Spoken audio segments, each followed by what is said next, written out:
I'm Mark Golub, and in the news, ongoing questions concerning President Obama's approach to the Iranian nuclear threat. For some added perspective, I sat with syndicated columnist and Middle East analyst Micah Halpern of the online Micah Report. And of course, Micah hosts his own weekly series here on JBS, Thinking Out Loud. Here is Micah Halpern's take on the framework of understanding and the proposed deal with Iran. In the Jewish community, there is all of this back and forth over the Iranian deal. There are those who are saying, best we could have gotten. There are those who are saying, this was a shanda, and they're criticizing the president, and they're saying he either is naive or he has been, taken advantage of by the Iranian regime. As you look at the framework of understanding and the impending deal, should the American Jew say to himself, it's a pretty good deal? Or what about those who are saying, this was a disaster? What's your answer? The Iranian deal is, firstly, it's still amorphous. It still does not have any real flesh on it. Now, when the deal came out, it was Erev Pesach. And I got the four-page framework, 4 pages. I pored over it. I pored over it dozens of times to try to understand the details and the ambiguities. And I discovered that the framework itself is written in a way which is very problematic to get anything out of. It's hard to actually understand what it really is saying.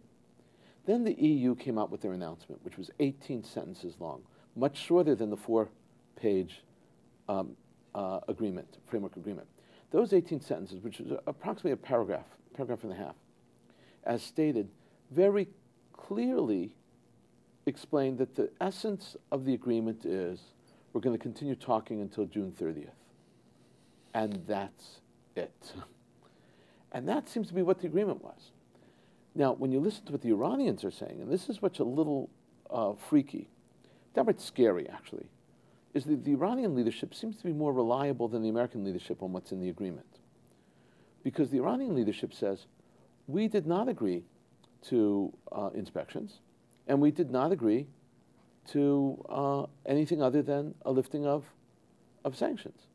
So if we didn't agree to inspections, and we only agreed to a lifting of sanctions, that means the whole 4 pages that I was struggling over was a waste of time. Now, I'm not up in arms on it, because eventually it's going to become clear that the Iranians have their agenda, and they're very good at getting what they want. Look, Zarif is the foreign minister, just to give you a sense. Zarif came to the United States at age 17 as a prep college student, and then entered San Francisco State University. Got a BA and an MA in International Relations, then moved on to the University of Denver, where he got another MA in International Affairs and a PhD in 1988 in actually the concept of international affairs and law. Now, I got to tell you something. This guy knows America far better than any CIA analyst understands Iran, and better than any diplomat in the entire echelon of U.S. diplomacy understands. He lives and breathes not just America, the idioms of America, not just the language of America. He knows, he was here from the most important academic and educational periods of his life. So this is not a strange thing for him. They know what they want from us, and they know how to get it. We do not necessarily know what we want from them, and that's deeply problematic. The whole idea here was to keep Iran from gaining a nuclear weapon. I'm talking now to more and more people, Israelis and Americans, who say to me, that's not possible. It's not possible to keep Iran from getting a nuclear weapon. And if that's the way you're going to judge the deal, you're being unrealistic.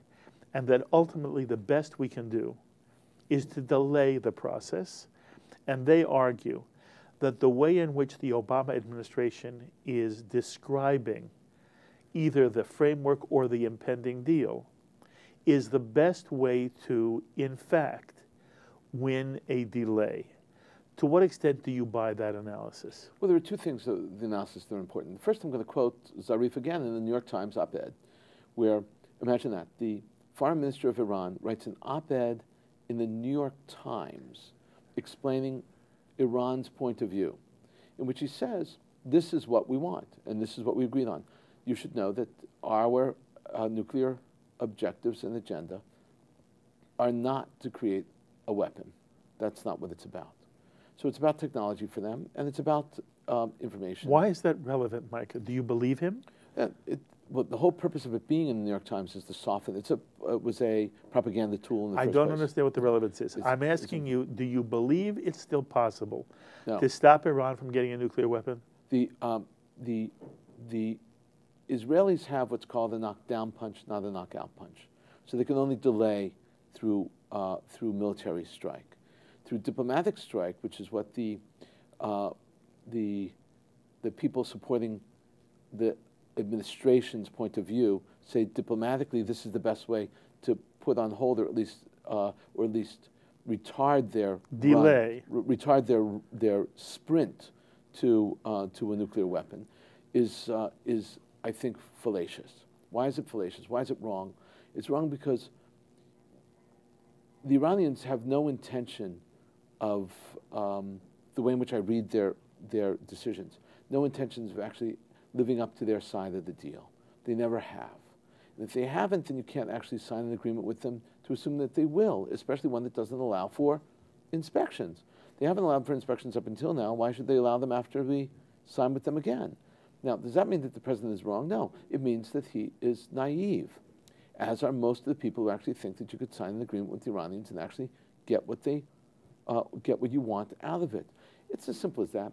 So pushing off 3 years the nuclear development is an enormous step forward. I don't think that's going to happen. I don't think the people in the region believe that. I don't think the Sunni states believe that. I don't think that includes Bahrain and Qatar and Saudi Arabia and United Arab Emirates. They don't believe that Iran will do what they say they're going to do. I don't think they're going to slow down their enrichment. I don't think they're going to stop their causing. Now, by the way, they don't want a weapon for themselves. They want a weapon in order to provide it to other people. They don't need a weapon, a nuclear weapon. They're not going to, that's not who they are right now. But what is who they are, a major part of who they are, is providing power to other countries who need that kind of material. Who needs that kind of material? Well, the kind of material itself is the countries and organizations that are bent at the destruction of the West, including Hezbollah, including... You think that Iran would give Hezbollah a nuclear weapon? Yeah, I think that they would give them anything in order to threaten, to be their proxy. That would be disaster, That would wouldn't be it? exactly what the Houthi would get also.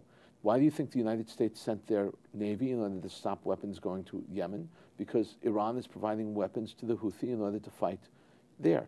Iran is a provider of weapons. They are a proxy, they create a proxy war constantly. Okay. Is it still possible to keep Iran from doing exactly what you just said? They will not, you said, you don't believe Correct. They're going to slow down the process. You don't believe they will allow inspections. You don't believe that they ultimately will abide by any of the provisions which are supposed to be in this framework or the proposed deal. Mm-hmm.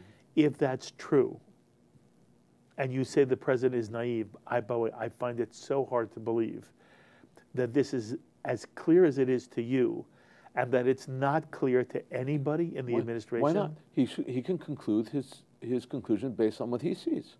Why is it? Why are we not free? You called him naive, right? Because he concluded, given the same information that I had, that he could come to a resolution where he will delay their or prevent them from getting their. But he has to believe that they will abide by. Right. He has to agree that they will abide and that by they the will agreements. permit inspections. Exactly. And I believe that they will not. And it's just a matter of belief? It's a matter of also my My understanding is based on the history of the relationship between the West and Iran. And his? Is based on that same history. And his objective is to say he thinks that they can change and will abide by those rules. And are you saying there's no objective way for somebody like me to know which one of you is right? There is no way of you to understand that. I see. So you may be wrong. That's entirely possible. But honestly, I hope that I'm not, because I hope that I'm right and my view will prevail. Because if he's wrong, then there's a lot of damage that could happen. But why don't you hope he's right? What? If he's right, then for the next 10, 15, That makes 20 sense. years... Well, I wouldn't say 20 years, but certainly 3 to 5 years. We can't predict beyond that. But the president went and said, both when he made the announcement on April 2nd, Yes. and then in this interview that he gave to Thomas Friedman, he said that Iran will never get a nuclear weapon. If he's right, then I'm absolutely wrong. And if that's the case, I'm very happy that he would be right, if that's the case. I fear that he was wrong, though, because the potential ramifications of his error are far greater than the potential ramifications of mine. Of course. That's why everybody's frightened by this whole thing. So, and that's. But you make it sound like, maybe I'm right, maybe he's right. No, only because you've created this. You don't believe you're wrong? No, of course I would like Iran ultimately to conform and become a member of the community of nations. I would like them to do that. I would like them to live up to the expectations that they laid down in their ideal when Zarif writes his op-ed in the New York Times, where he talks about respecting borders and respecting conflict and coming to dialogue on every issue. I would like them to be a society like that, but that's not who they are. In other words, what they're doing is they're stimulating conflict. They're creating conflict. Who was funding Hezbollah? Who was funding Hamas? Who was funding the Houthi? Who's doing this? How can you have the Egyptian Navy and the American Navy on the coast of Yemen? Okay, you've got the Iranian Navy on the coast of Yemen. Why are they doing this on the coast of Yemen? And for you, this is evidence, isn't it? Yes. Okay, and for President Obama, it's not evidence? It is them pushing the envelope. It's not evidence. Okay? He refuses to see that. Now, to me, that means they're naive. You took issue with my statement of naive. I would like to call it, I could call them wrong, but I can't say it's wrong yet because they haven't come to the issue with regard to the nuclear question right now. They have in the past, though. They have not been forthcoming during the entire negotiation process. I think we can agree on that. If they have not been, and I'm an optimist. I'm not an anti-person in general. They have not been forthcoming at all. And as a result of that, there's still, to the point, even in the agreement, what happens in Fordo in the agreement? Fordo, it's not even there in the 4-page agreement. Fordo is turned into a nuclear research facility. Well, hello, what is it now? It's a nuclear research facility. Okay, according to the deal, Iran has right now 19,000 centrifuges, 10,000 of which are active. According to the deal, Iran agrees to basically knock down its centrifuge number to just around 5,000. Does it make a difference if Iran did only use 5,000 centrifuges? Could it still have a nuclear weapons program? Yeah, the question asked is what is the breakdown versus the startup time? The answer is 5,000 is enough to stimulate a series of nuclear weapons that can be done and created and put together very quickly. But the quickly is 6 months to a year based on that. Now, if they could hold it to 5,000, by the way, when you listen to the Iranians, they said, we did not agree to breaking down any of our centrifuges. None of them. That's what they say. That's what they said. Okay. And they're very clear on that. Okay. In addition, you need uranium enriched to roughly 20%. This deal says they cannot enrich uranium to anything more than 3.6%. That sounds like we won a major victory. Right, if that's the case. Now, 3.6% is energy capable. If you want a really good bomb, you need it in the 80s, 90s percent enrichment form, which they have for themselves. Now, it's interesting. The Bush agreement, which was a long time ago, the Bush suggestion was just stop enriching and import. We'll actually give it to you. You don't even have to buy it. We will give you the uranium. Stop it. we'll get rid of the stuff that you've got. We will give you whatever you want, as much as you want. To what degree of enrichment? For 5.5, but that Right. was, and then he also said, and for your academic disciplines, we will give you 27% and up to 80%, but only minimal amounts in order to use your academic research on. He said, we'll give it to you. That was a brilliant idea. I saw that agreement. I said, this is an answer. Except they didn't want that. Why? They want to enrich their own. They want the capability of doing that for several reasons. First is they don't want to be told what to do by an outside force. It's disrespectful. The second reason is they can't hide what they're doing when we give it to them, right? It means that they no longer have their factories and laboratories for enrichment, which include everything from yellow cake to uranium to plutonium. It's not unique in that way. There are heavy water plants, all of these things. I don't want to get into too much detail for your audience, but they need to know that Iran is not some backward society. They're deeply committed and connected to nuclear research and nuclear technology. It's not simply saying, I'm turning it on and turning it off. And it's not about energy, because if it was, it would be a completely different discussion. According to the deal, Iran is supposed to export, to send out all of its enriched uranium at the levels that would be used for a nuclear weapon. Do you expect that to happen? No, you can't have it. You got to take, it's very interesting. Like I take Iran for their word on certain things, and other things I know that they're just blowhards. I understand what rhetoric is, and I'm able, and I'm actually gone through a lot of stages of understanding the way they say things and how they say things, and who they say it to. So when they say to their people, not to us, when they say to their people, we came to a great victory with this agreement, because we are not, according to the agreement, we are not giving up anything, and we're only getting. What are we getting? The lifting of sanctions. Mm-hmm. You have to believe them on that. And we'll see on June 30th as a result of that. Mm-hmm. By the way, what about sanctions? The Brookings Institute writes that the sanctions were crippling Iran, and that's why Iran did decide to come to the negotiating table in the first place. And as a reward for coming at all to negotiations, the Obama administration championed lifting, easing some of the sanctions. And now there seems to be no way to put back, to get a coalition of the world to reimpose the kind of sanctions that were crippling Iran. In retrospect, was it a mistake to ever ease sanctions before Iran agreed to, in some way, curtail their nuclear weapons program? Of course. It was a terrible mistake. Of course. Of course. Here's why it's a mistake. You see, you work for years to impose something, and it takes a second to release it. And this is it's like capturing something. It's like you can be searching and searching and searching for something, and you finally find it. But then to lose it takes a second. And that's what you've got right here in terms of the metaphor. On the other hand, there are three ways to apply pressure onto Iran. One is a military strike. That's the last alternative. I'm not suggesting that happen right now. The second is sanctions, and the third is diplomacy. It would work best if diplomacy and sanctions work together. Mm-hmm. So to immediately sort of say, we're happy with what we're getting, let's lift the sanctions or ease them as much as we can, is again removing some of the most important elements of the carrot in the description and the discussion, because the carrot is really what they're going to get when they lift sanctions, and the stick is the sanctions itself. Not to assume, or to assume that they weren't working, weren't functioning, is to not understand the way the economy of Iran works. That's what the president said. The president said on April 2nd, the problem with sanctions was that even though they were draconian, they were not stopping Iran's nuclear program, Correct. And therefore they were failing. They were not stopping the program, but they were certainly stopping the economy. They were doing a terrible, terrible grind, slow grind.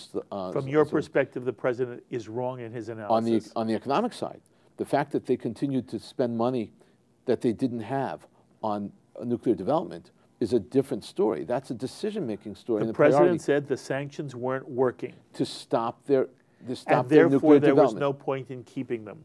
That's the difference. At a certain point in time, economic issues Trump ideology. And that's the question. It didn't reach that breaking point, which is an important issue. It had earlier. It slowed them down, and then they moved it up again. This is an issue. Also, you've got other people cheating on the sanctions. You've got China cheating on them. You've got Russia cheating on them. And when you've got countries that large doing it, you've got to clamp down on them. So sanctions can't work. It can if you clamp down on the people who are ultimately breaking them. If you get China and Russia. Right. You've got to But do with that. And those who India, argue and against India. sanctions are saying that the Obama administration could never put together an effective coalition of China, Russia, India, and the entire EU, and therefore sanctions are impossible. Well, here, you've got an example where before sanctions, Iran was the third largest producer of oil in the world. Now they're not even in the top 20, okay? But if you ease it, you allow them to start produce and start refining, start producing, refining, and exporting, you're moving right into their world. Now, the interesting component to this is that the price of oil will go down because they will now become a larger exporter. They're going to be making less money, which is an interesting economic argument also. What I'm trying to suggest to you is that sanctions are one of the tools that the United States and the West had. They don't have it as they had a month ago anymore. And that's a shame. It really is a shame. Okay, the president talks about snapback. Yeah. That we can always snap back the sanctions if we find out that Iran is cheating. You can't. The West is limited. The United States can do it because the United States has Congress, which is already on board on this question. And the United States' dealings with Iran are already limited in that way. The only way that the sanctions work is that the United States, by ripple effect, by its tentacles, are saying to others, if you do this, we will not trade with you. We will not get involved with you. So it means the secondary, that's really hard to do. It's hard to firstly investigate. It's hard to discover. And it's really hard to get them to conform to your wishes. I'm not talking just legally. I'm talking from the sheer point of view of just banking alone. It's hard to do. Following it is difficult. So you could talk about as much as you want about snapback. It's hard. It goes to the same metaphor I just said. You could search for a decade to find something. You could lose that thing in a second. Okay. So how is it, doesn't it scream that the president and the Obama administration just screwed this whole thing up? Well, you're phrasing it in a more negative way than I would. So I say naive. I say that they believe that they can convince the Iranians to go according to their well wishes. But you don't believe they're right on any level? Not with Iran. No, I think that they're mistaken on Iran totally. Totally mistaken. And therefore, they have mishandled this terribly. And potentially endangered the region and everything. Yes, I do. And therefore, it is understandable that there are many people, beginning with Prime Minister Netanyahu, who felt that the framework and the impending deal is a disaster. Yes, absolutely.